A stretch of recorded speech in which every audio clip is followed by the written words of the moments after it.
to address operational and financial inefficiencies, enhance service delivery, and reduce over-reliance on exchequer support by state corporations.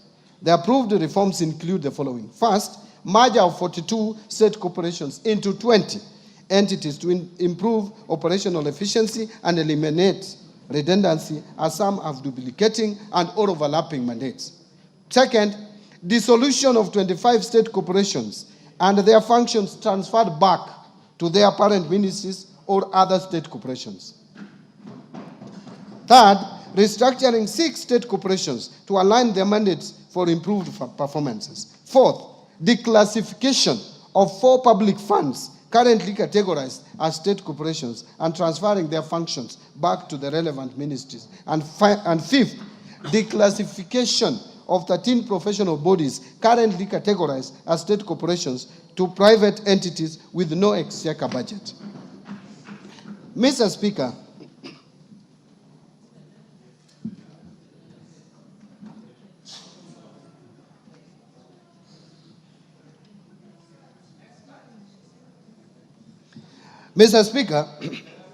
thank you. Mr. Speaker, in order to enhance operational efficiency, improve governance and ownership of state corporations, the government developed the Government-Owned Enterprises Bill of 2024. The bill is part of broader efforts by the government to streamline public enterprises, reduce fiscal risks, and enhance service delivery to citizens. The bill is currently before this August House for consideration. Thank you. I urge honorable members to favorably consider the bill to enable its enactment.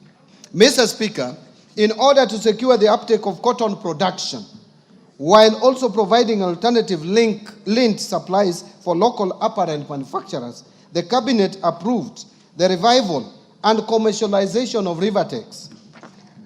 Rivertex East Africa Limited by onboarding non-equity strategic partners. Mr. Speaker, on sugar sector reforms, His Excellency the President reaffirmed his commitment during this year's Madaraka Day celebrations to ensure the prompt payment of sugarcane farmers. The government has also taken practical steps to deliver its promise to modernize the mills and transform these once struggling factories into productive, sustainable enterprises. Currently, 4 state-owned sugar factories, Chemelil's Sugar Company, Muhoroni's Sugar Company, Nzoia Sugar Company, and South Nyanza Sugar Company, which is also known as Sony, have been placed under competitive leasing arrangements. This initiative is expected to enhance efficiency, restore profitability, and protect the livelihoods of farmers. Let me now turn to pending bills. Mr. Speaker, the government remains committed to resolving the long-standing issues of pending bills dating back to 2005 as part of broader efforts to strengthen public financial management and restore confidence in government processes. In this respect, the Pending Bills Verification Committee that was appointed in September 2023 is currently finalizing its report for submission by end of this month. Since its inauguration, the committee received a total of 65,625 pending bills claims valued at over 571.6 billion. The committee has analyzed 57% of the bills received valued at 522 billion. The 57% is in terms of numbers. Out of this, a total of 229 billion has been recommended for settlement. Once the committee submits its report, we shall submit the recommendations to Cabinet for approval to settle the pending bills. Let me now speak to national assets and inventory management reforms. Mr. Speaker, in order to promote prudent management of public assets and liabilities, the National Treasury digitized assets in the assets and inventory management modules in the IFMIS for use by both national government and county governments. Already, 52 state departments have gone live on the IFMIS asset module and are at various stages of uploading their registers for 6 asset categories, namely land, building, motor vehicles, ICT equipment, office equipment, and furniture and fittings. In addition, a roadmap is in place to roll out the module to the county government, and this reform will enable accounting officers have visibility of all assets and inventory under their control and facilitate optimal assets utilization. Mr. Speaker and honorable members, to enhance the management and utilization of public assets, the government is developing a policy on public sector asset valuation.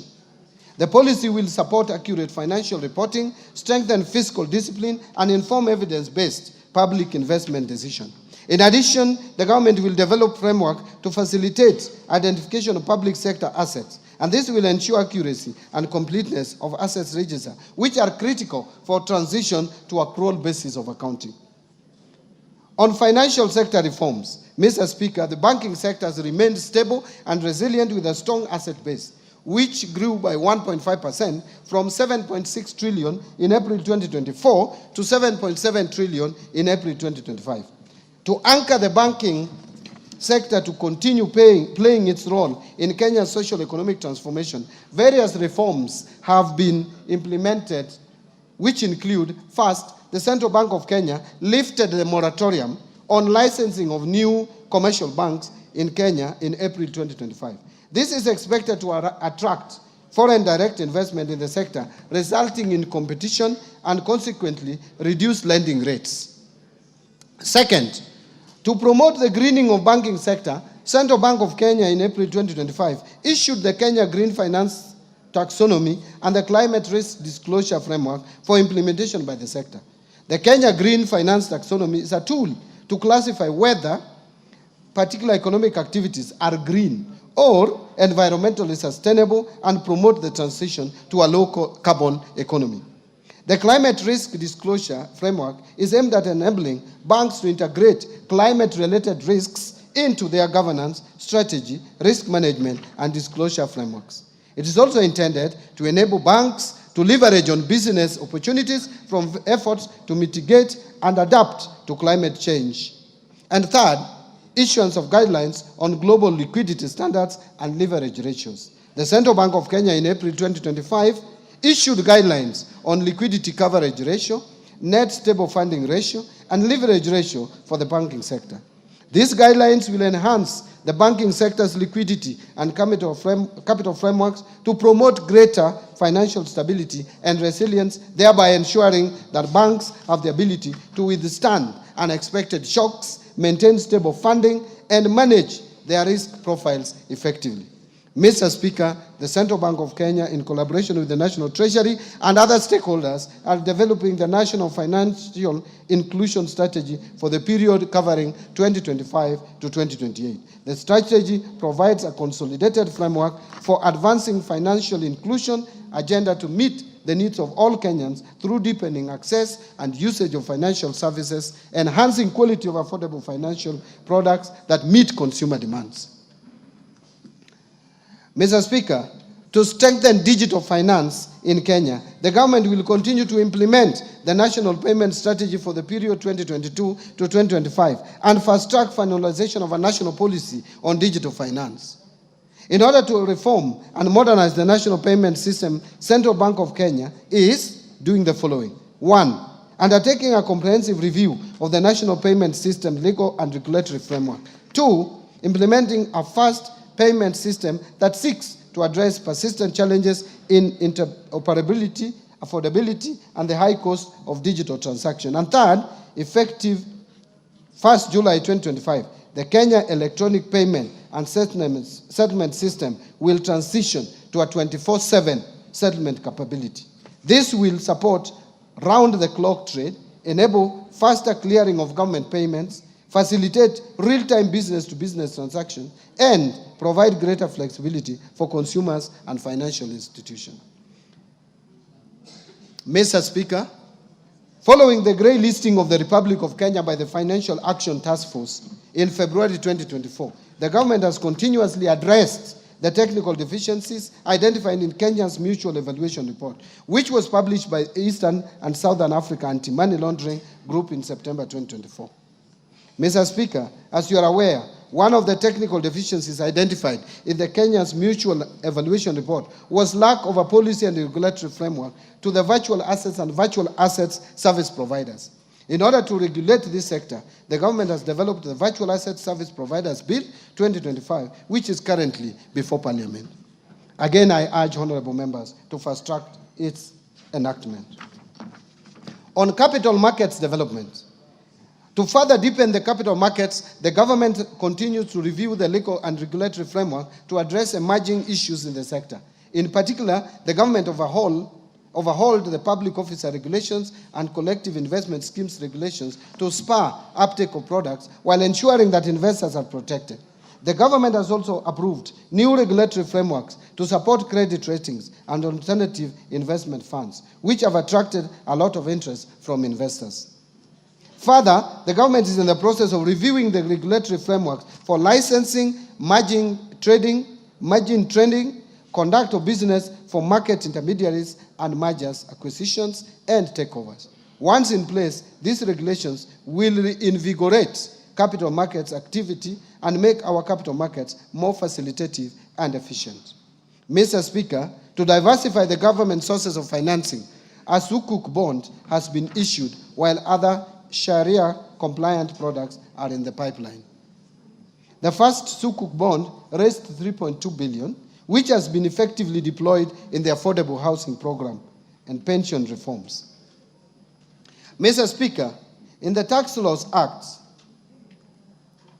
Mr. Speaker, now I turn to the pension reforms.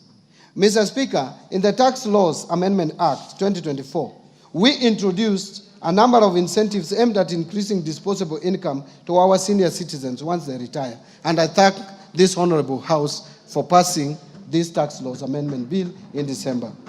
We, among others, increased tax deductible amount, removed tax on all retirement benefits, and introduced tax exemption on pension savings towards post-retirement medical schemes. Mr. Speaker, despite the reforms introduced in this sector, benefit adequacy remains a persistent challenge. Many retirees still find their pensions insufficient to meet their basic needs. And Mr. Speaker, the retirement benefits system predominantly covers the working population in the public and private sector to the exclusion of the unemployed population, who are majority in the informal sector. To address this, the National Treasury, in collaboration with key stakeholders, is implementing the National Retirement Benefits Policy. This policy outlines a clear, forward-looking strategy to address long-standing structural challenges, such as fragmented legal frameworks, exclusion of informal sector workers, limited medical cover for the elderly, weak portability mechanisms, and inadequate dispute resolution structures. Mr. Speaker, the government remains committed to fulfilling its obligations to retired public servants while ensuring that our pension system is modern, inclusive, efficient, and sustainable. In this respect, the government is undertaking reforms aimed at delivering faster, more transparent, and citizen-friendly pension services. Key among these reforms is the re-engineering of the pension management information system, which, together with the launch of a pension self-registration platform, will significantly improve data accuracy, enhance biometric verification, and reduce pension processing time from several months to less than 30 days. These reforms will also ensure real-time claims tracking and integration with the national identification and payroll system, reducing errors and potential leakages. The re-engineered pension management system is planned for rollout on 1st of July 2025 and will transform pension administration by 1. Enabling ministries, departments, and agencies to submit pension claims online at source through integration with government human resource systems. 2. Allowing pensioners and beneficiaries to access services remotely and track the status of their claims in real time. And 3. Providing automated updates to clients on the progress of their claims through system-generated notifications. On insurance reforms, Mr. Speaker, to facilitate the growth of the insurance industry in Kenya, the government will speed up the approval of the National Insurance Policy and its implementation. The policy will guide the review of the Insurance Act, which has served its purpose, albeit with progressive amendments for the last 30 years. Mr. Speaker, the Insurance Regulatory Authority is undertaking focused training on livestock and crop insurance, targeting farmers and pastoralist communities. These efforts are aimed at improving understanding and access to agricultural insurance as a tool for mitigating climate-related risks and protecting livelihoods of farmers and pastoralist communities. The authority is also conducting a comprehensive money laundering and terrorist financing risk assessment on the vulnerability of the insurance industry. This will aid in the identification of areas of improvement so as to strengthen the supervisory framework. On reforms under the education sector, Mr. Speaker, the National Treasury is committed to upholding the right to education, including free and compulsory basic education as guaranteed under Article 53B of the Constitution of Kenya. While we are cognizant that examinations must be conducted as scheduled later this year, there is need to undertake a critical evaluation of the costing of examination, assess the sustainability of the program in view of the prevailing fiscal constraints, and explore optimal options for delivering national examinations in order to ensure economy and value for money in public spending.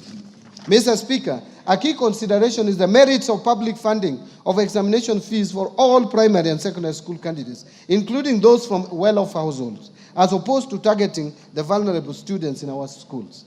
We should also explore options of making the exercise of delivering national examinations simple and affordable without compromising the credibility of the exercise. To this end, the National Treasury is in consultations with the Ministry of Education on how best to achieve this at a minimal cost possible, including evaluating possible cost-sharing mechanisms. Mr. Speaker, the government remains committed to ensuring access to quality education for all children. In this regard, I assure the public and the 2025 examination candidates of our commitment to provide adequate funding for 2025 national examinations.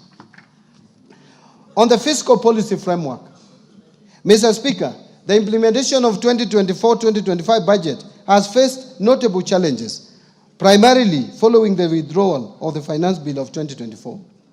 Its withdrawal, alongside the associated public demonstrations, adversely affected economic activity and disrupted business operations across the country, compounding the fiscal pressures facing the government already. In response, the government undertook a revision of the fiscal framework through Supplementary Estimate Number 1 in August 2024. This revision reflected a lower revenue base following the preliminary outcomes of financial year 2023-24, while also addressing immediate cash flow constraints. These adjustments were critical to ensuring the continuity of public service delivery. Mr. Speaker, in addition to the media economic disruptions, the budget execution has been further constrained by shortfalls in revenue and emerging expenditure pressures. Notably, the implementation of the collective bargaining agreements and funding requirements under the new university education financing model have placed significant demands on the available fiscal space. These challenges have led to cash flow pressures and a buildup of pending obligations, necessitating careful fiscal management and reprioritization. To address these evolving dynamics, the government prepared supplementary budget estimates to accommodate revenue shortfalls experienced during the current fiscal year and accommodated expenditure pressures. On domestic revenue mobilization, Mr. Speaker, in order to support our economic agenda and sustain key government programs, the government continues to implement a balanced mix of tax policy and administrative measures aimed at significantly boosting revenue collection. As part of the process, the government is focused on broadening the tax base while reducing the burden of compliance. In this regard, we have prioritized sectors such as the digital economy, agribusiness, and small and medium enterprises in tax education and outreach programs. In addition, Mr. Speaker, Kenya Revenue Authority continues to embrace modern technology to streamline tax processes, facilitate trade, and enhance voluntary compliance. A key milestone in this journey is the launch of Gava Connect, an open application programming interface platform that enables Kenyan developers to build homegrown solutions for efficient access to tax services. This program enhances service delivery, improves transparency, and strengthens our ability to detect tax evasion. Mr. Speaker, Kenya Revenue Authority has also introduced several digital tools to simplify compliance and boost operational efficiency. One is what we call auto-populated VAT returns for seamless, accurate tax filing. 2, simplified pay returns, accessible via mobile, web, and application program interface. 3, electronic rental income tax system that has enabled transparent rental income declarations. And 4, forecourt electronic tax invoice management system integration in the petroleum sector, connecting fuel dispensers to point-of-sale terminals. This enables real-time transmission of sales data to electronic tax invoice management system, simplifying compliance and ensuring greater transparency in fuel transactions. Mr. Speaker, these solutions are more than just tech updates. They are the drivers of economic empowerment and accountability. Indeed, by simplifying tax procedures, developing user-friendly digital platforms, and providing on-the-ground support, Kenya Revenue Authority is nurturing a fair and inclusive tax culture, one that enables businesses to thrive while meeting their obligations. Mr. Speaker, building on the progress made, our focus in the financial year 2025-26 and over the medium term will be to strengthen domestic resource mobilization through the following key initiatives. First, continue with the implementation of the national tax policy and the medium-term revenue strategy to provide a consistent and predictable framework for tax administration and policy formulation. Second, continue with the automation of tax administration processes to improve the overall efficiency of the tax system. And third, enhancing non-tax revenue collection by enabling ministries, departments, and agencies to generate income through the services they provide to the public. Mr. Speaker, as part of our broader fiscal reform agenda, the government is undertaking targeted tax administrative reforms aimed at strengthening our revenue base and promoting inclusive economic growth. These reforms will focus on 3 key objectives. First, reducing tax expenditures. Mr. Speaker, tax expenditures stood at 3.38% of GDP in 2023. To unlock additional revenue for national government, we must reduce that tax expenditure. Second, expanding the tax base and enhancing compliance, in line with the goals set out in the medium-term revenue strategy. And third, streamlining the tax structure to encourage domestic production, attract investment, and stimulate economic growth. Mr. Speaker, allow me to speak to improving efficiency of public expenditure. Here, Mr. Speaker, in our continued effort to ensure prudent fiscal management, the government will sustain and deepen measures aimed at strengthening expenditure control and enhancing the efficiency and effectiveness of public spending. To this end, the government will implement a series of targeted actions, which include: 1, utilization of the launched end-to-end procurement system to maximize value for money, enhance efficiency and transparency in public procurement processes. 2, rolling out of a human resource management system across all national government ministries and departments, as well as county government, to support better management of the public wage bill. 3, scaling up the use of the public-private partnerships framework for commercially viable projects to attract private sector participation in public service delivery, what we call PPP. 4, improving the public service pension administration through rolling out the pension management information system. And 5, fast-tracking governance reforms in state corporations to strengthen accountability, efficiency, and financial sustainability. I want to now turn to revenue projections.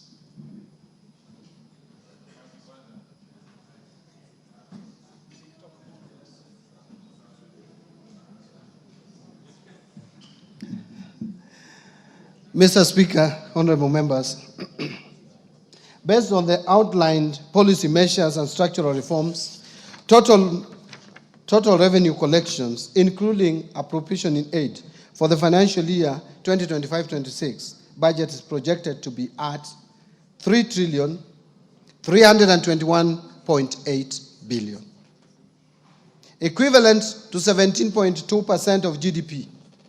Of this amount, ordinary revenue is projected at Kenya shillings 2,754.7 billion, which is equivalent to 14.3% of GDP. And ministerial appropriation in aid, or if you like, non-tax revenue, is projected at 567 billion shillings.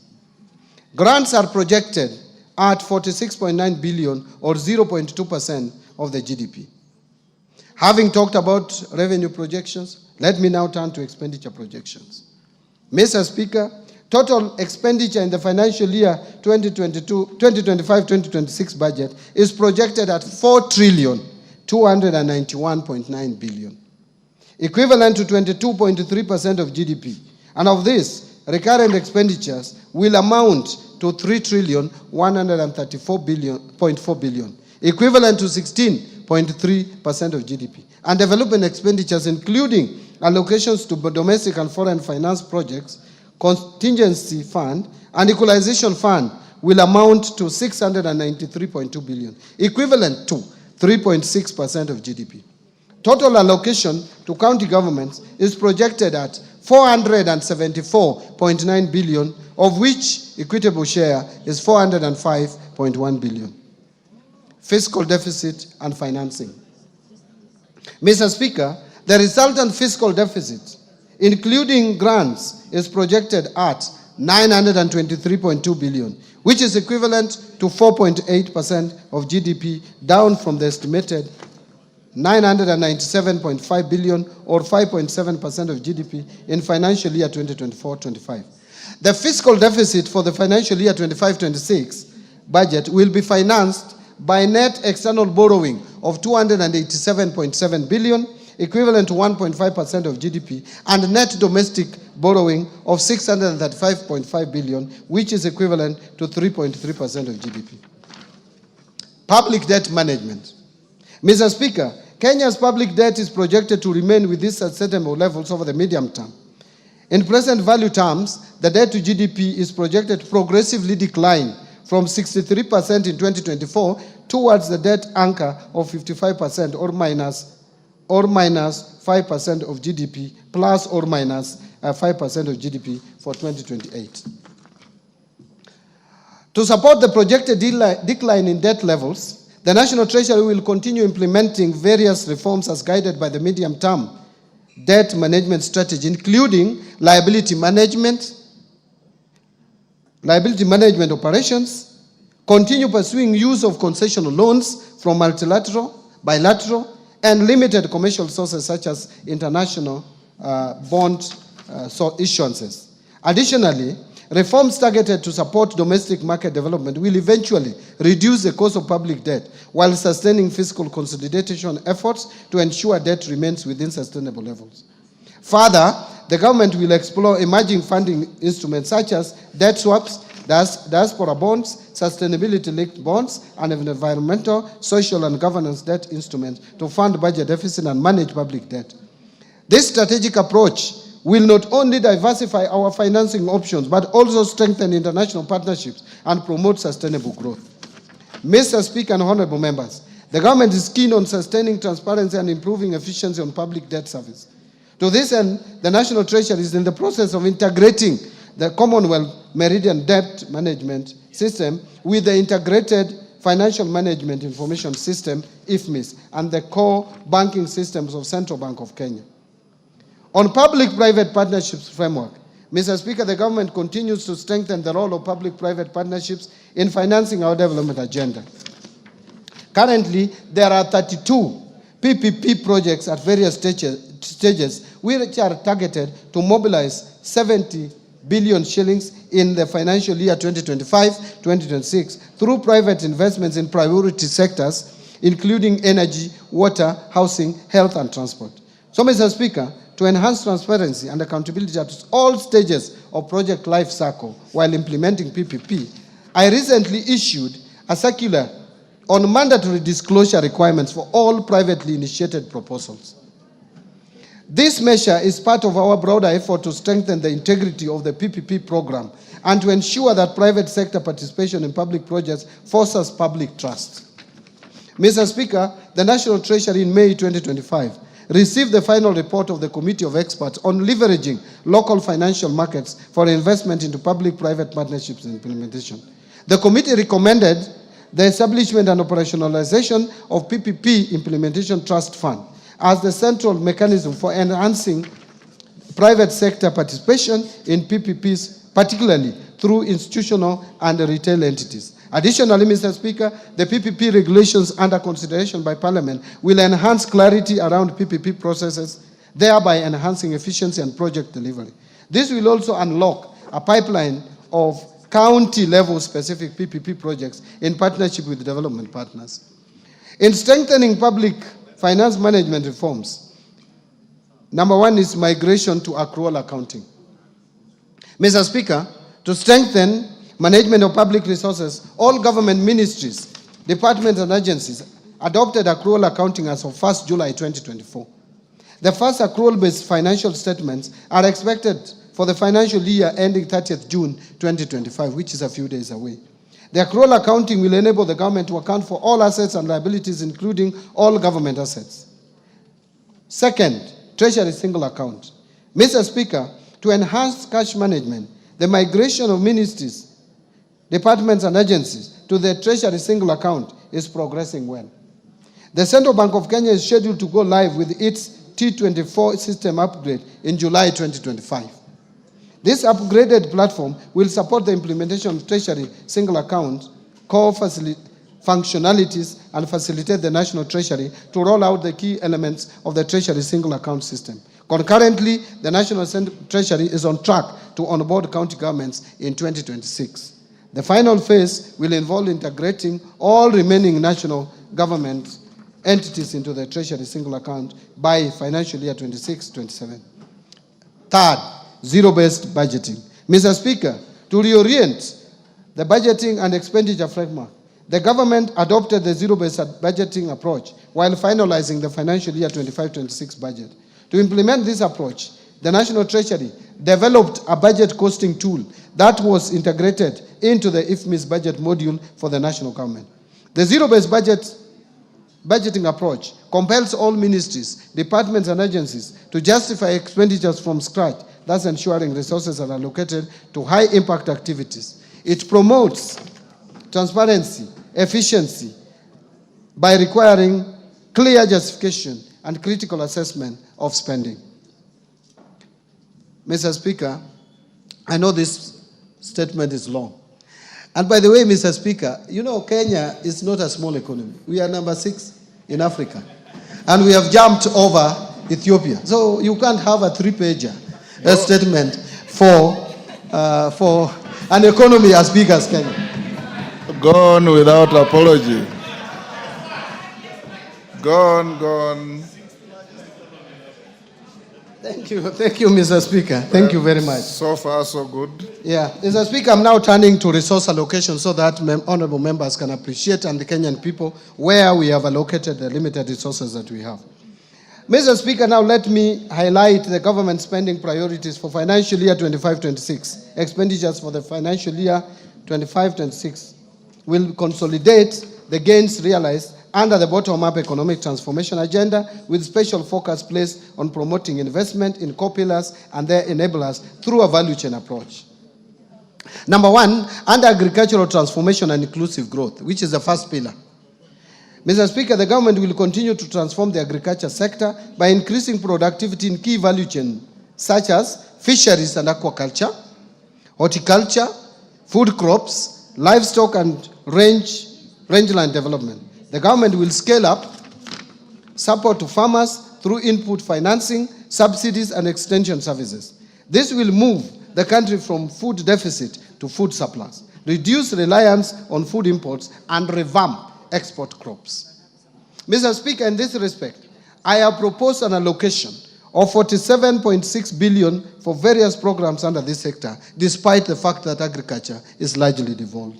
This includes 8 billion for the fertilizer subsidy program, 10.2 billion for the National Agricultural Value Chain Development Project, 800 million for small-scale irrigation and value addition project, 1.2 billion for food security and crop diversification project, and 5.6 8 billion for the Food Systems Resilience Project. Mr. Speaker, to promote livestock production, I have proposed Kenya shillings 2.3 billion for de-risking, inclusion, and value enhancement of pastoral economies programs. 1.6 million Kenya shillings for Kenya Livestock Commercialization Program, and 280 million for the Livestock Value Chain Support Project. I have also proposed Kenya shillings 340 million for the development leather industrial park at Kenania. Mr. Speaker, to support the growth of blue economy, I have proposed a total of 8.2 billion to the blue economy and fisheries subsector. This includes 2.3 billion for aquaculture business development project, 2.4 billion to the Kenya Marine Fisheries and Socio-Economic Development Project, and 500 million for the Kabonyo Fisheries and Aquaculture Training Center. Mr. Speaker, to raise agricultural productivity and enhance resilience to climate change risks in targeted smallholder farming and pastoral communities, I have proposed an allocation of Kenya shillings 318 million towards an ending drought emergencies project and 1.3 billion to Resilience for Food and the Nutrition Security Program in Horn of Africa project. Mr. Speaker, the government is also committed to land reforms to address historical inequalities, promote equitable access, and ensure sustainable land management. To this end, I have proposed a sum of 3.8 billion for settlement of the landless.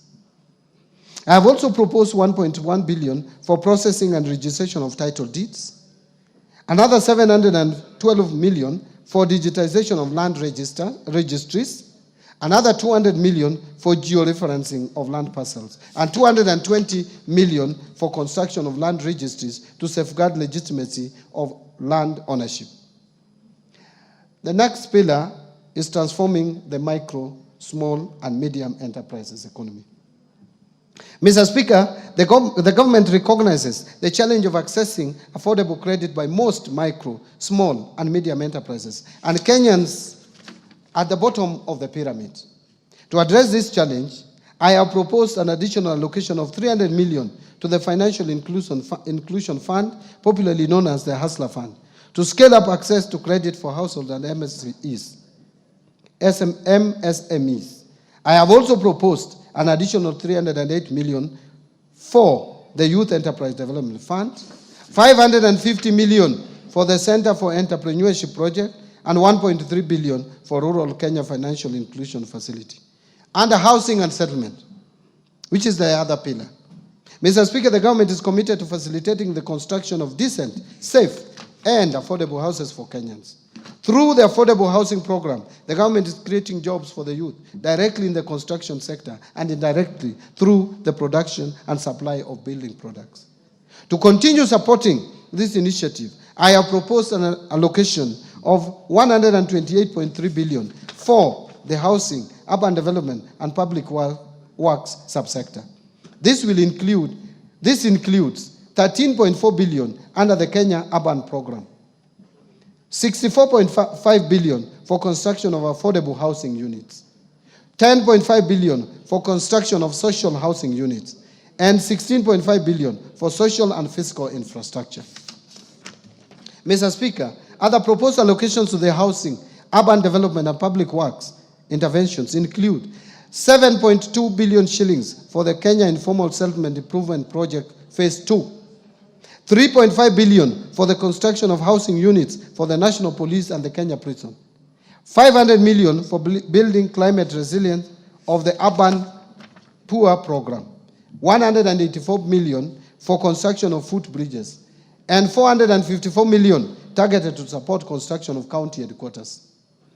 Mr. Speaker, to ensure the safety of Kenyans through compliance with building codes and standards, as well as other industry regulations, I have proposed an allocation of 2.6 billion for the regulation and development of the construction industry. I am aware members are aware, I know members are aware of the challenges we have had where collapsed buildings kill many, many Kenyans as a result of carelessness of various developers. Let me turn to universal health coverage. Mr. Speaker, access to quality and affordable health care through the Universal Health Coverage Program is central to this government. Towards this end, Mr. Speaker, I have proposed an allocation of Kenya shillings 138.1 billion, up from 123 billion in the current year's budget, to the health sector to support various activities and programs. This includes 6.2 billion for universal health coverage, coordination and management, 13.1 billion for primary health care, and that is up from 7.1 billion in the current year, and 430 million to provide medical cover for the orphans, elderly, and disabled persons in our society. Mr. Speaker, to lower cases of HIV, AIDS, malaria, and tuberculosis, and enhance vaccines and immunization program in the country, I have proposed 17.3 billion for the Global Fund and Kenya shillings 4.6 billion for vaccines and immunization programs, respectively.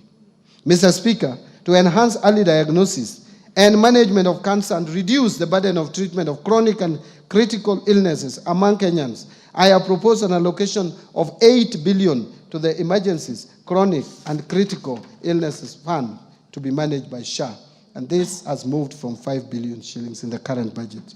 1 billion for construction of a cancer center at Kisii Level 5 Hospital, 100 million to strengthen cancer management in Kenyatta National Hospital, and 100 million for expansion of comprehensive cancer treatment at Kenyatta University Teaching, Referral and Research Hospital.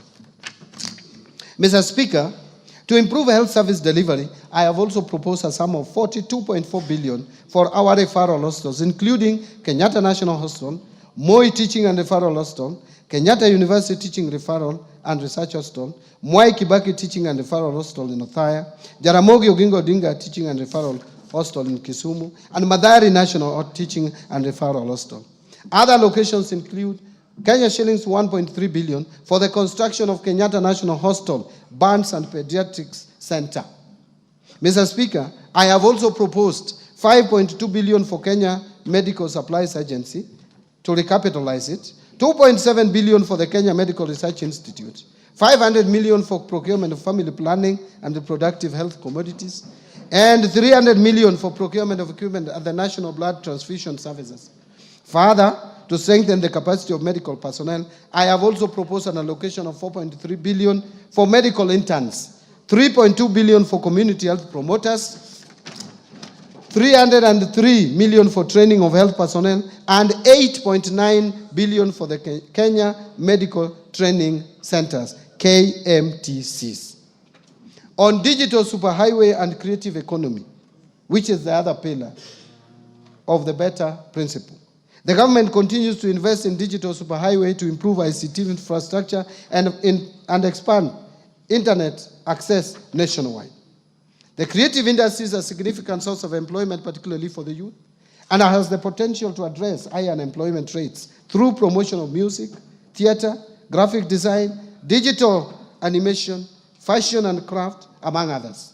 Mr. Speaker, to support growth in the digital superhighway, I have proposed an allocation of 12.7 billion to fund initiatives in the information, communication and technology sector. Specifically, this proposed allocation includes 2.3 billion shillings for the construction of Kenya Advanced Institute of Science and Technology at Konza Technopolis, 3.7 billion for Kenya Digital Economy Acceleration Project, and 333.2 million for government shared services, 382 million for the digital superhighway, 689 million for the establishment of digital hubs, and 750 million for maintenance and rehabilitation of national optic fiber backbone infrastructure.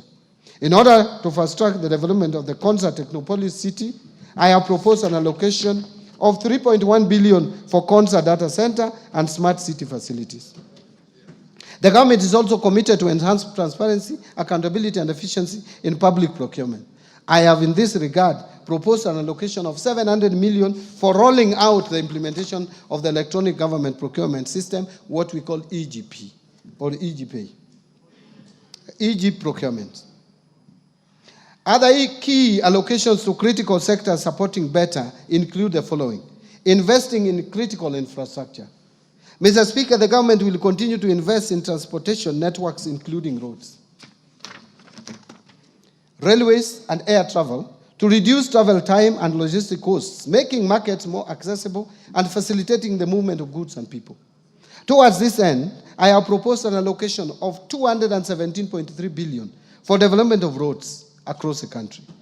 This includes 30 billion to support construction of new roads and bridges, 70.8 billion for rehabilitation of roads, because we have so many long, the length of roads is so long that we have to maintain them and rehabilitate.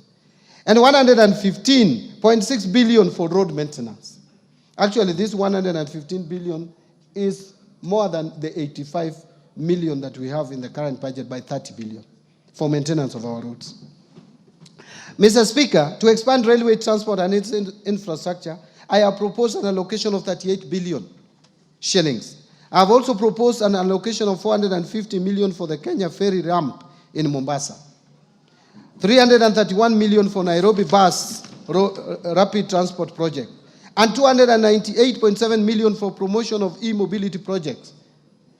To facilitate movement of goods and people in our inland waters, I have also proposed an additional 110.4 million for acquisition of ferries for Lake Victoria. Mr. Speaker, to scale up production of reliable and affordable energy, I have also proposed an allocation of 62.8 billion to cater for key energy interventions.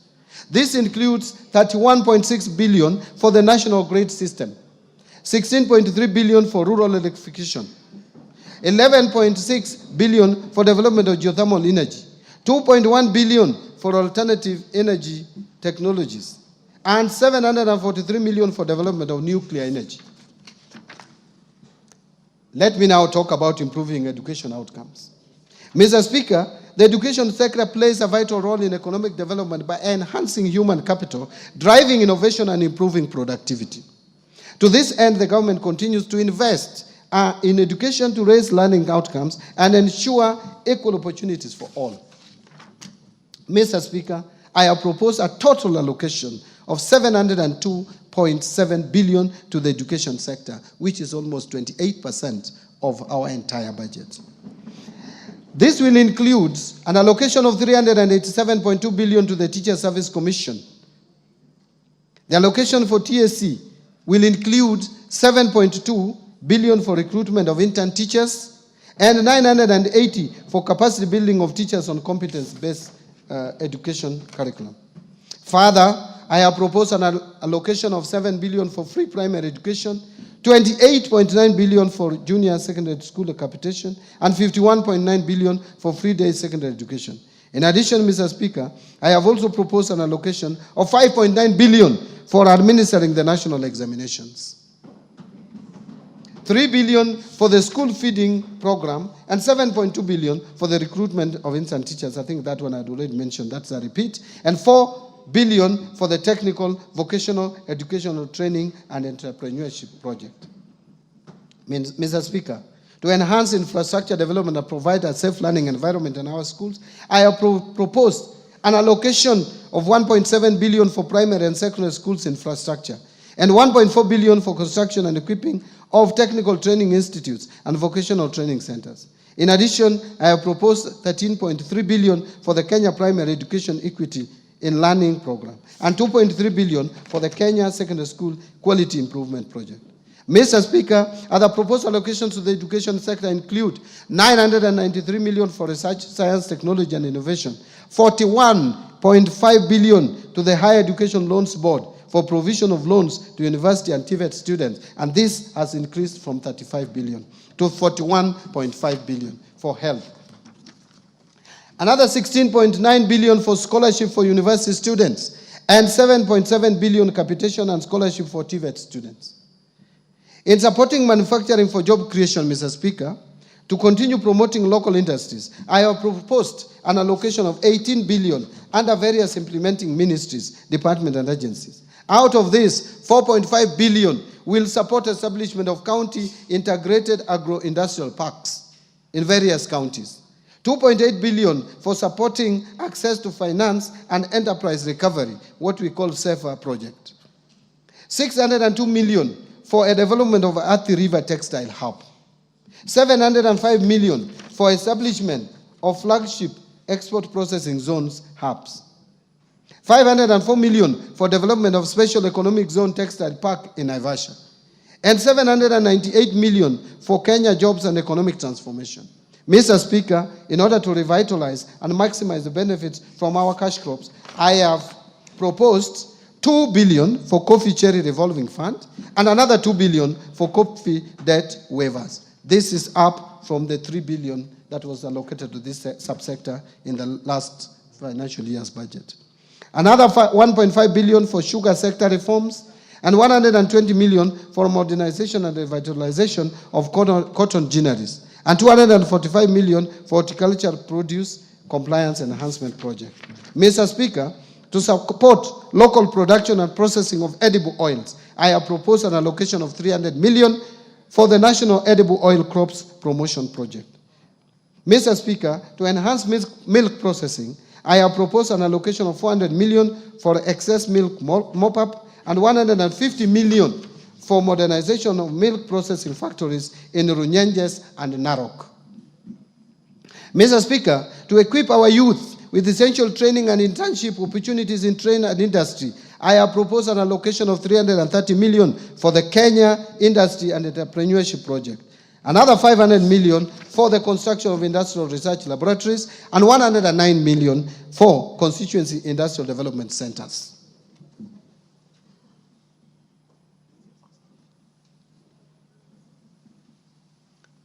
Now let me speak to improving security. Mr. Speaker, a stable and secure environment fosters investment, trade, and overall economic growth.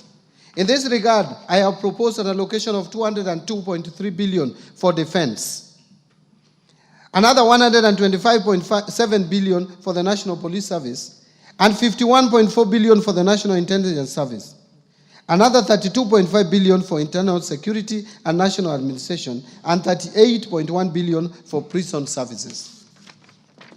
I have also proposed an additional allocation of 10 billion to cater for leasing of police motor vehicles and 3.6 billion for police modernization program. Mr. Speaker, to combat crime and enhance administration of justice, I have proposed 1.2 billion for construction and modernization of national forensic facilities. Now, let me turn to protecting the vulnerable groups in our society. Mr. Speaker, social protection services are crucial for building more equitable and resilient societies by reducing poverty, inequality, and vulnerability, as well as promoting economic growth and social cohesion. I have in this regard proposed an allocation of 41.4 billion in this budget to protect the vulnerable members of our society and promote affirmative action. This is increasing from 33 billion in the current financial year's budget. Out of this allocation, 25.1 billion will cater for cash transfers to the elderly persons. And again, this has moved from 18 billion, so it has increased by 7 billion. 8.9 billion for cash transfers to orphans and vulnerable children. Again, that's a jump of 1 billion more. And 1.5 billion for cash transfers to persons living with disability. Again, this has been increased from 1.19 billion. Mr. Speaker, the proposed allocations also includes 3.9 billion for the Kenya Hunger Safety Net Program, 450 million for the National Fund for the Disabled of Kenya.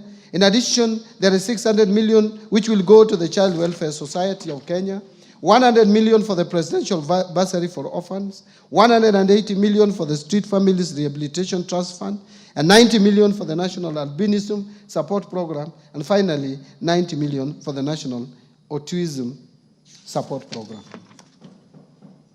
On equity, poverty reduction, women and youth empowerment. Mr. Speaker, unemployment remains one of the most persistent and challenging issues facing the country today. The challenge is not only about job creation, but also bringing the critical gap between education and employment and developing relevant skills for the modern economy. In order to empower the youth and support businesses owned by youth and women and to promote development in the constituencies, I have proposed 105.6 billion for these initiatives. This allocation includes I have proposed 105.6 billion, not million, for these initiatives. This allocation includes 10 billion for the National Youth Service, NYS, 3.6 billion to National Youth Opportunity Towards Advancement, what is famously known as Nyota, and Kenya shillings 318 million for the Youth Enterprise Development Fund. In addition, I have proposed 990 million for film development services. Mr. Speaker, to further empower our women and girls, I have proposed 353 million for the Women Enterprise Fund, 940 million for provision of sanitary towels to school-going girls, 254 million for strengthening prevention and response to gender-based violence in Kenya, 110 million for eradication of female genital mutilation, and 4 billion for the National Government Affirmative Action Fund, otherwise known as NGAF. Mr. Speaker, to promote regional equity, reduce poverty, and enhance social development across the country, I have proposed 58.8 billion for the National Government Constituency Development Fund, 9.6 billion for the Equalization Fund to finance programs in identified marginal areas or marginalized areas, and another 15.9 billion for the Kenya Devolution Support Program number 2. To stimulate tourism growth, sports, culture, recreational, and arts, Mr. Speaker, in order to harness national pride, empower our youth, and position Kenya as a regional beacon of talent and heritage, I have proposed an allocation of 29.7 billion to support sports, culture, and recreation as well as tourism. This proposed allocation includes 13.5 billion for the Sports, Arts, and Social Development Fund, 2.3 billion to establish an automation and digitization system for the sports registrar, 241 million for the Anti-Doping Agency of Kenya to make Kenya remain competitive in the athletics and other sports, 402 million for Sports Kenya, 245 million for the Kenya Academy of Sports, 8.2 billion for the Tourism Fund, and 4.8 billion for Tourism Promotion Fund.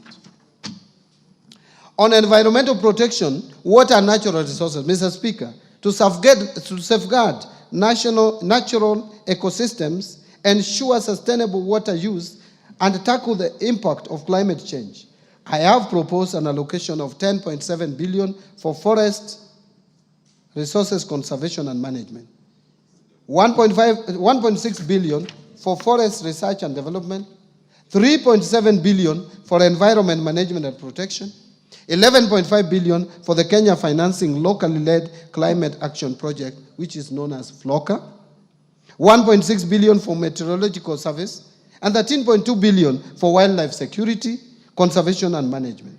Another 953 million for wildlife research and development. In addition, I have also proposed 1.1 billion for human wildlife conflict compensation and 950 million for wildlife insurance. Mr. Speaker, I have also proposed an allocation of 26.8 billion for water and sewerage infrastructure development. Out of this, 16.5 billion for water resources management and 1.9 billion for water storage and flood control.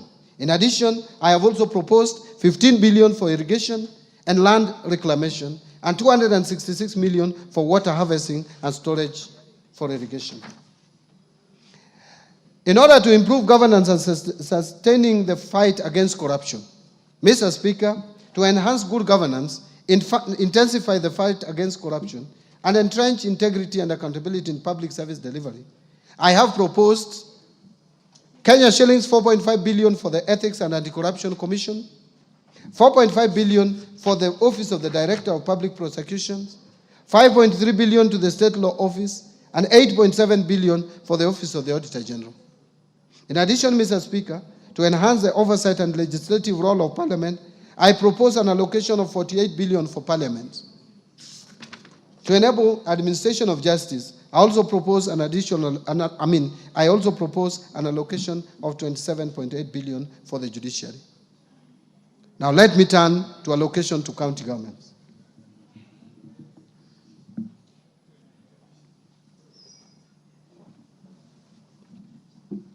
Mr. Speaker, to support devolution, county governments will receive 405.1 billion in the financial year 2025-2026 as an equitable share of revenue raised nationally, an increase of 17.6 billion from Kenya shillings 387.4 billion in financial year 24-25. The 405.1 billion represents 25.8% of the most recently audited revenues for financial year 2020-2021, way higher than the minimum of 15% prescribed in Article 203(2) of the Constitution. In order to ensure food and nutrition security, infrastructure development, improved water and sanitation systems, among others, county governments will receive an additional 69.8 billion as additional allocations. Equalization Fund.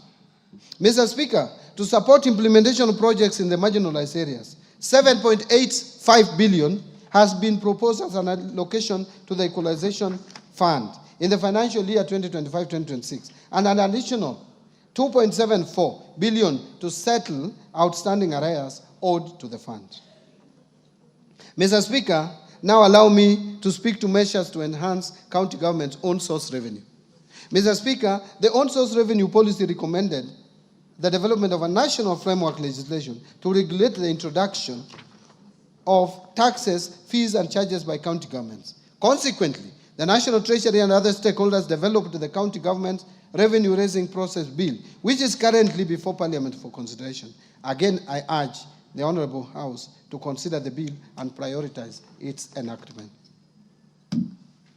Mr. Speaker, now let me turn to taxation measures. Mr. Speaker, I will now turn to tax policy measures supporting the financial year 2025-2026. These measures include proposals contained in the Finance Bill 2025, as well as the customs duty measures agreed upon by the East African Community Ministers for Finance during the East African Community pre-budget meeting held in May this year, which I personally attended. These measures are set to take effect from 1st July 2025. Mr. Speaker, the freedoms we enjoy in this country have not come easy. In the last couple of years, Kenyans have spoken clearly and loudly on the desired direction in development of policy and governance of taxation. In 2023, the minority side in Parliament, supported by the efforts of the then ODM chairman, protested against the Finance Act of 2023.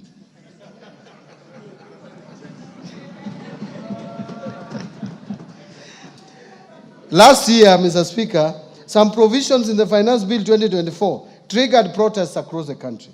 These actions in the 2 years regrettably resulted in the loss of lives and destruction of property and adversely impacted economic lives of many. In the remembrance of our fellow Kenyans who lost their most precious lives during these protests, allow me, Mr. Speaker, that we observe a minute of silence in their remembrance.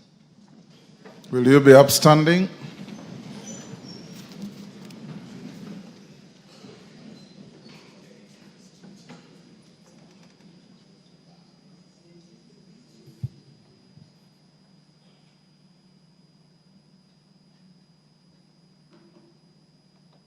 May their souls continue resting in eternal peace. Thank you, honorable members.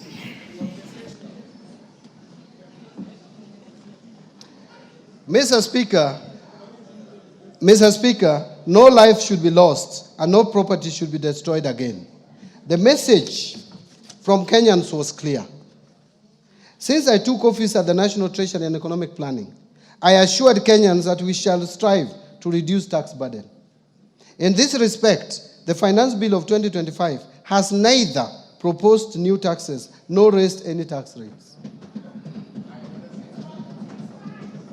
Instead, we have chosen to enhance tax revenue collection through administrative reforms by simplifying and streamlining tax laws to make them clearer and easier to implement, thereby by improving taxpayer compliance.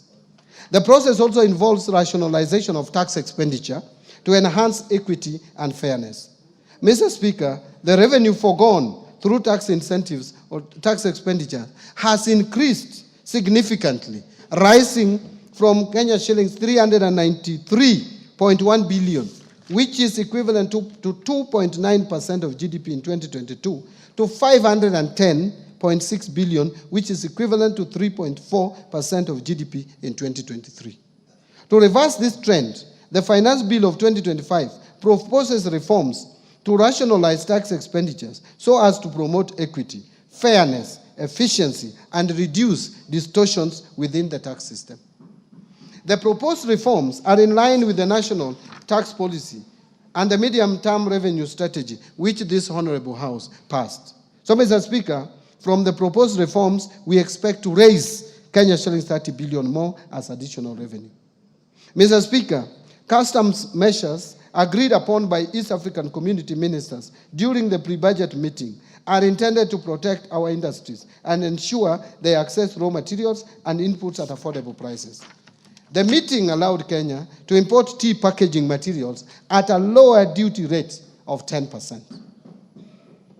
In addition, Kenya was granted an extension of duty remission to import wheat at the rate of 10%. These measures will support our wheat and tea farmers. Mr. Speaker, I will begin with the customs measures and later provide highlights on the proposed amendments of tax laws in the Finance Bill of 2025. On customs measures, to meet the local demand of rice, Kenya was allowed to extend the stay of application on the East African Community Common External Tariff and import rice at the rate of 35% or USD 200 per metric ton, whichever is higher, instead of the common external tariff rate of 75% or USD 345 per metric ton. Mindful of wheat farmers in Kenya, East African community ministers agreed on duty remission of wheat at a rate of 10% instead of the common external tariff rate of 35%, provided the millers who intend to import wheat under the duty remission must first purchase locally produced wheat. Mr. Speaker, to promote local assembly of telecommunication equipment, Kenya was granted an extension of duty remission on inputs for assembly of telecommunication devices, including mobile phones, laptops, and tablets. Mr. Speaker, in order to reduce the production cost of animal feeds, Kenya requested for an extension to import inputs for production of animal feeds duty-free under the East African Community Duty Remission Scheme, which was granted. We urge the producers of animal feeds to apply for the remission. Mr. Speaker, the leather sector is one of the priority value chains under BETA. To support local producers of leather and leather products, Kenya was allowed to extend the stay of application on the common external tariff rate and apply import duty rate of 35% on leather products. To promote tanneries to supply local manufacturers with high-quality leather, Kenya was allowed to import chemicals for leather processing under duty remission. Mr. Speaker, to support local assembly of transformers, which is critical to energy distribution, the East African community ministers approved Kenya's request for a tariff split on transformers to provide for a distinction between fully built and unassembled transformers. Currently, it is one line, tariff line, and it is very difficult for us to separate and incentivize either of them. So, Mr. Speaker, to support the local assemblers of cranes, Kenya was granted approval to import inputs for assembly of cranes duty-free under duty remission. Mr. Speaker, last year Kenya was granted a stay of application on the East African East African Community Common External Tariff to apply a higher duty rate ranging from 25 to 35% on certain types of paper used in manufacturing packaging materials. This action adversely affected exporters, particularly in tea sector. To address this, Kenya opted not to request for an extension of the stay of this common external tariff. And this decision will not affect local manufacturers of packaging materials as they will continue importing raw materials under duty remission. So, Mr. Speaker, now let me speak to the Finance Bill of 2025. Let me now highlight some of the proposals contained in the proposed Finance Bill 2025 under Income Tax Act. Mr. Speaker, to enable faster recovery of investment by businesses on loose items such as utensils, linen, and industrial tools, the bill proposes to amend the Income Tax Act to allow for a full cost deduction of these items in the first year of purchase, as opposed to the current 3 years. This will improve cash flows of the relevant businesses. Mr. Speaker, we have noted increased tax disputes arising from audits carried on cross-border transactions. These disputes could have been avoided if the multinational companies had advanced pricing agreements with the commissioner at KRA. To address this gap, the bill is proposes to amend the Income Tax Act to empower the commissioner to enter into advanced pricing agreements with multinational companies. Mr. Speaker, the Tax Laws Amendment Act of 2024, passed in December last year, introduced the minimum top-up tax in line with the global best practices. But the Act inadvertently omitted the due date for payment of the tax, thus creating enforcement challenges. To address this, I have proposed an amendment to the Income Tax Act to clarify that the due date will be the end of the 4th month following the close of a company's accounting period. Mr. Speaker, again, the Tax Laws Amendment Act of 2024, passed in December last year, exempted gratuity payments from income tax, actually pension and gratuity. However, the provision is not clear whether all gratuity, including from private pension schemes, is exempted from tax. In this respect, the bill is proposing to amend the Income Tax Act to clarify that all gratuity payments, whether from public or private sources, are exempt from tax. Mr. Speaker, to encourage wider participation in virtual asset transactions, especially among the youth, the bill proposes to reduce the digital asset tax rate from 3% to 1.5%. And Mr. Speaker, to ensure consistency and effective administration of the law, the bill proposes to amend the 3rd schedule to the Income Tax Act to clarify that fringe benefit tax is payable by the employer at the corporate tax rate, and that withholding tax on qualifying dividends and qualifying interest are final tax. That is not clear in the current arrangement. And Mr. Speaker, under the current Income Tax Act, individuals with mortgages, and honorable members would be interested in listening to this. Mr. Speaker, under the current Income Tax Act, individuals with mortgages for purchasing or improving residential houses can claim tax relief on interest payment on the mortgage. However, those who take up a mortgage to construct their own residential houses are excluded from this relief. That is the law as it is today. To ensure fairness, the bill proposes to extend this benefit to interest on mortgages taken for construction of residential houses. This will support home ownership and align with the better pillar on affordable housing. Mr. Speaker, the current tax-free daily subsistence allowance of $2,000 for private sector employees on official duties outside their usual workplace is lower than that of the public sector employees. To enhance equity, the bill is proposing to increase the tax-free daily subsistence allowance for private sector employees from 2,000 to 10,000 shillings. Mr. Speaker, Kenya has an opportunity to strengthen its position as a regional financial hub. In this respect, the bill proposes amendment to the Income Tax Act to provide that companies certified by the Nairobi International Financial Center Authority, NIFCA, that invest new capital of at least 3 billion over a period of 3 years to pay a reduced corporate tax rate of 15% for the first 10 years and 20% for the subsequent 10 years. The companies qualifying for this will be required to employ Kenyans at senior management level. The startup companies that are certified by Nairobi International Financial Center Authority will enjoy a 15% tax rate for the first 3 years and 20% for the subsequent 4 years. And dividends earned by certified holding companies and regional headquarters will be exempted from tax provided that at least 250 million is reinvested annually in Kenya. Mr. Speaker, we have noted that some employees seek refunds from KRA on reliefs of deductions that ought to have been deducted by their employers.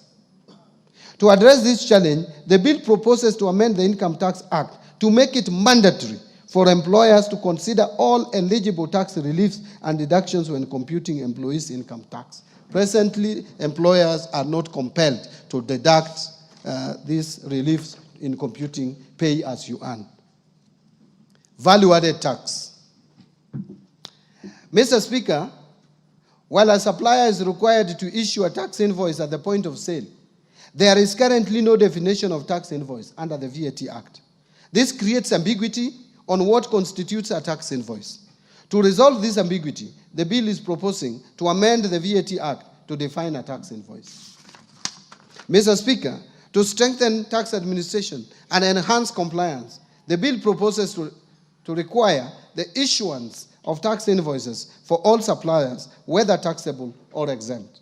This amendment will support better record keeping by taxpayers and facilitate the pre-population of returns. Mr. Speaker, to support business operations, the bill proposes to shorten the period for claiming refunds on bad debts from 3 years to 2 years, and to allow taxpayers to either request for a refund or offset it against future VAT liabilities. Mr. Speaker, again, entities in special economic zones currently benefit from VAT exemptions and zero rating, but there is no provision to recover tax when these benefits are misused or abused. To safeguard revenue and promote accountability, the bill proposes to recover VAT where exempted or zero-rated goods or services are used for purposes other than those intended. Mr. Speaker, to prevent leakages or revenue leakages, strengthen tax administration, and promote equity across sectors, the bill proposes to move some zero-rated goods and services that are consumed locally to exempt status.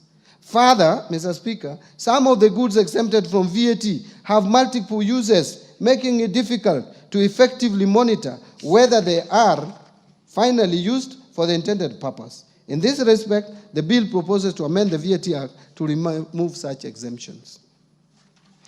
Under excise duty, Mr. Speaker, to minimize tax disputes relating to classification of locally produced excisable goods, the bill proposes an amendment to the Excise Duty Act to clarify that the East African Community Common External Tariff and its classification rules shall apply to all excisable goods, both imported and locally manufactured.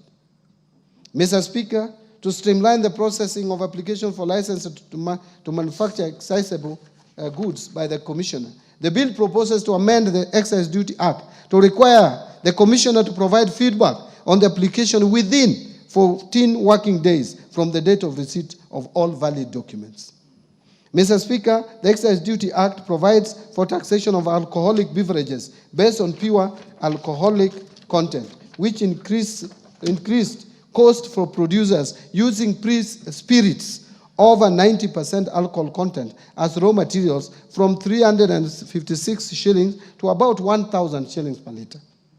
Since undenatured extra neutral alcohol is a key input in the manufacturing of spirituous beverages, the bill proposes to amend the Excise Duty Act to provide an excise duty rate of 500 shillings per liter for undenatured extra neutral alcohol above 90% strength supplied to licensed spirituous beverage manufacturers.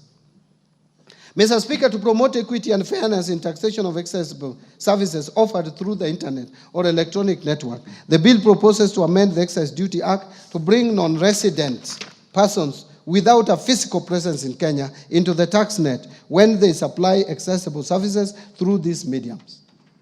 Mr. Speaker, to avoid double taxation of fees charged by digital lenders, the bill proposes to amend the definition of digital lender under the Excise Duty Act to exclude entities licensed under the Banking Act, the Cooperative Societies Act, and the Microfinance Act. Honorable members, to enhance clarity and consistency in the administration of excise duty legislation, the bill is proposing to amend the Excise Duty Act to clarify that imported plastic products, including plates, self-adhesive plastics, and printed polymers, will be subjected to excise duty at 25% of the excise value or 200 per kilogram, whichever is higher. Now let me speak to miscellaneous fees and levies. Mr. Speaker, the Export and Investment Promotion Levy on billets and wire rods, which are now which are raw materials in manufacture of nails, fencing wires, gabions, bolts, and nuts, have raised production costs of these products. In this respect, the bill proposes to amend the Miscellaneous Fees and Levies Act to review the levy downwards. Mr. Speaker, to promote Nairobi as regional aircraft maintenance hub while managing tax expenditures, the bill proposes to amend the Miscellaneous Fees and Levies Act to introduce import declaration fee and railway development levy on small aircrafts and helicopters, but retain the exemption on spare parts of all aircrafts. The Tax Procedures Act, 2015. No, the Act is 2015. Mr. Speaker, to enhance the Commissioner's ability to recover unpaid taxes from non-residents, the bill is proposing to amend the Tax Procedures Act to expand the scope of agency notices to include non-resident persons. Mr. Speaker, and this is controversial, to close a loophole that hinders enforcement of tax compliance and ensure timely revenue collection, the bill proposes to amend the Tax Procedures Act to clarify that enforcement of tax collection when a tax appeals tribunal or a court judgment on tax dispute is in favor of the Commissioner shall only be suspended where a stay order has been granted. That is not the one that I thought I was going to read. The controversial one is yet to come. Mr. Speaker, to remove the financial and legal barriers that may hinder effective enforcement of recovery of unpaid taxes, the bill proposes to amend the Tax Procedures Act to provide that property transfers made by or to the Commissioner in recovery of tax liabilities be exempted from stamp duty. Mr. Speaker, to promote transparency, uphold fair administrative action, and strengthen trust in tax administration, the bill proposes to amend the Tax Procedures Act to require the Commissioner to provide reasons when issuing amended tax assessments to a taxpayer, so that we avoid misuse of Kenya Revenue Authority for political reasons, where they just sit and tell you that 3 years ago you did not pay such and such, and yet you had already been cleared for tax purposes. Reasons must be provided. Mr. Speaker, to address taxpayers' concerns regarding penalties and interest arising from system-related delays or administrative errors beyond taxpayers' control, the bill proposes to amend the Tax Procedures Act to allow the Cabinet Secretary to grant waivers on penalties and interest arising from such circumstances upon recommendation by the Commissioner. Presently, if there is any error made by the Kenya Revenue Authority on your tax assessment, there is no law to reverse it. So in conclusion, Mr. Speaker and fellow Kenyans, we have experienced a wide range of challenges as a nation in the past 2 years. In navigating these trying times, we have demonstrated exceptional resilience and remained steadfast in our development and democratic journey. Kenyans have demonstrated commendable patience and resilience as the government continues to fulfill its commitments to improve livelihoods through the implementation of better.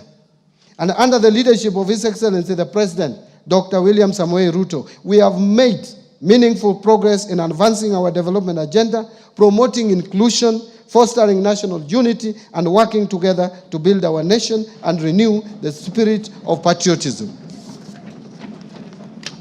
Mr. Speaker, the budget I have presented today has been thoughtfully prepared to navigate the delicate balance of competing interests while adhering to our fiscal consolidation plan. Mr. Speaker, I am confident that the policies and structural reforms I have outlined provide a solid foundation for sustaining our socio-economic transformation. These measures are designed to stimulate job creation, strengthen our economic recovery, and ease the cost of living. I therefore call upon honorable members and all Kenyans to support the implementation of the budget as we work together in pursuit of shared prosperity. Finally, Mr. Speaker, the journey to a prosperous Kenya calls for leadership and collective commitment of all Kenyans. Last year, the Orange Democratic Movement joined hands with the United Democratic Alliance under Kenya Kwanza to form a broad-based government. This unity has brought renewed peace and stability to Kenya and fostered inclusive development beyond tribal lines.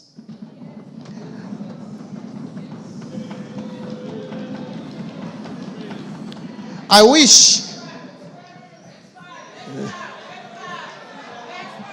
Thank you. Thank you. Thank you. Thank you. Thank you. Thank you very much.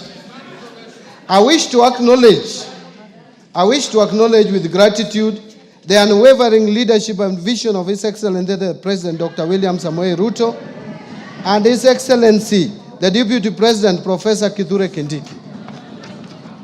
I also wish to recognize the invaluable efforts of the Prime Cabinet Secretary, the Attorney General, my fellow Cabinet Secretaries, Principal Secretaries, Accounting Officers, and all personnel across government ministries, departments, and agencies who have diligently contributed to the development of the financial year 2025-2026. Mr. Speaker, I want to sincerely thank Baba, Right Honorable Raila.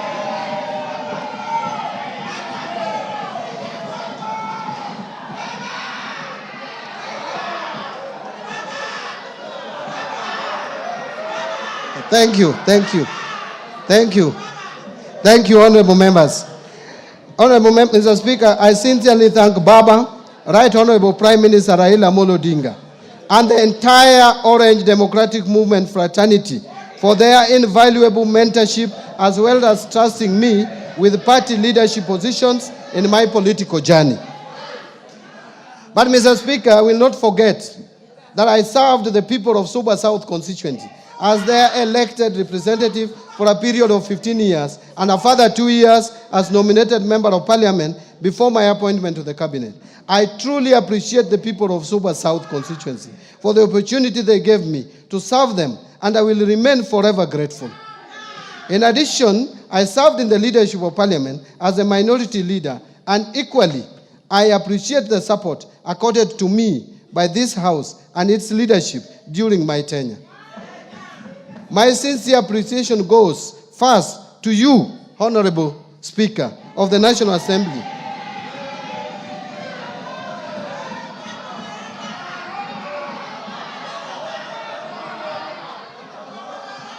and your counterparts in the Senate, the majority and minority leaders, and the entire House leadership, including respective clerks, supporting the approval process of the financial year 2025-2026 budget.